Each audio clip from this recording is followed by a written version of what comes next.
how you doing? I am going to be making a NerdBox here. First step for this one, since it's supposed to be shellacked both inside and out, is I need to do the shellac. I've just mixed up a thinned mixture of shellac here. Apply it to some of these boards with a rag. If you want to see what these are going to look like when they're done, I've got a stack of already shellacked wood over there. Rub this on. It gives the wood a nice toned color. The plain wood is very nice too, but some people like a different look. It brings out some of the grain in the wood, also protects the wood to some extent.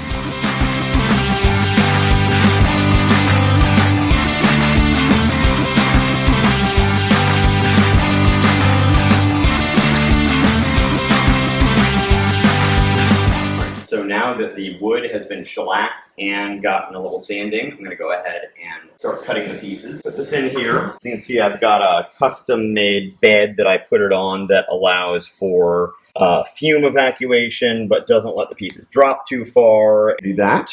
I then come over to the computer and import the thing that I'm working from. Here we are. All right.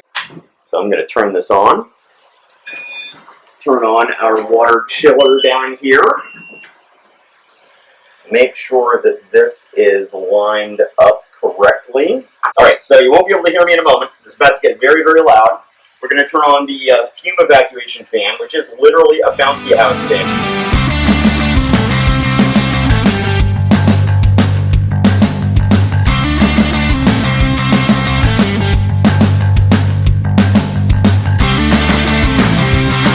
Cutting is done. I lift this up. I try to check and make sure that most of these things cut out well enough in case I need to run the laser a second time before moving it. Most of these did. I'm going to try to hold this down so if I need to run it a second time, it will be realigned. It looks like there are a couple of places that didn't quite go through.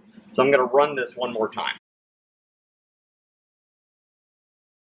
So I'm going to begin the first stage of assembly of this box. This is a jig I have made to make assembly more foolproof, make sure that all the joints are nice and tight when I glue them up.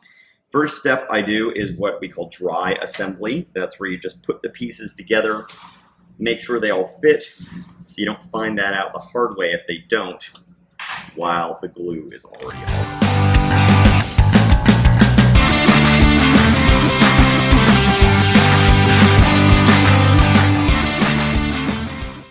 Tighter than I expected. So that's the dry fit. I make sure that all the pieces are more or less fit into each other and nothing seems to be out of whack that I need to down pre-cut. So now at this point I can go ahead and start putting in the glue and putting together the inner part of the box. The box is essentially an inner box and an outer box glued to each other. So this is the inner box. Let's start this glue up.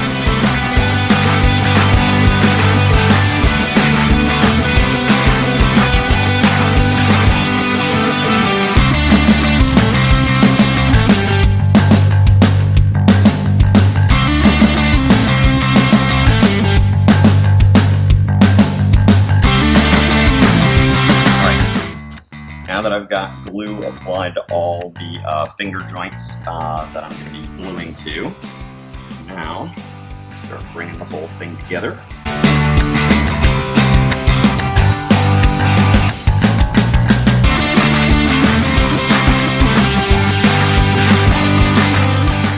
As much as the things you're supposed to put pressure only on the very bottom and therefore not cause any bowing in, I'm still getting some bowing in, which is common. That's what often happens here. So I've got something to fix that.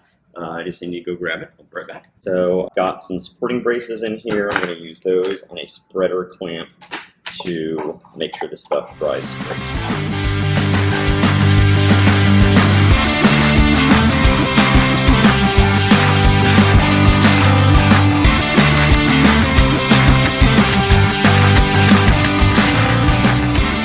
So, this glue has been drying for a little while now. It's time to take it back out of the jig.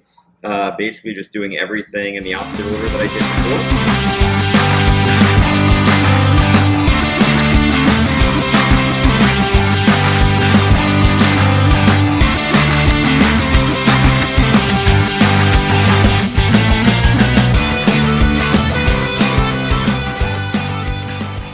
That is the inner part of my box.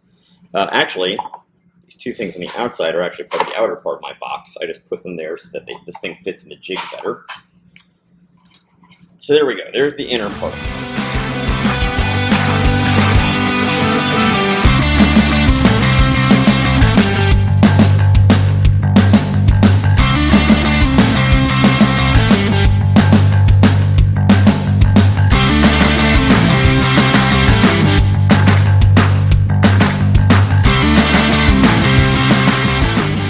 Will all go on here like this, and then it'll just be jigged up the same way it was earlier with all the same rubber bands everywhere.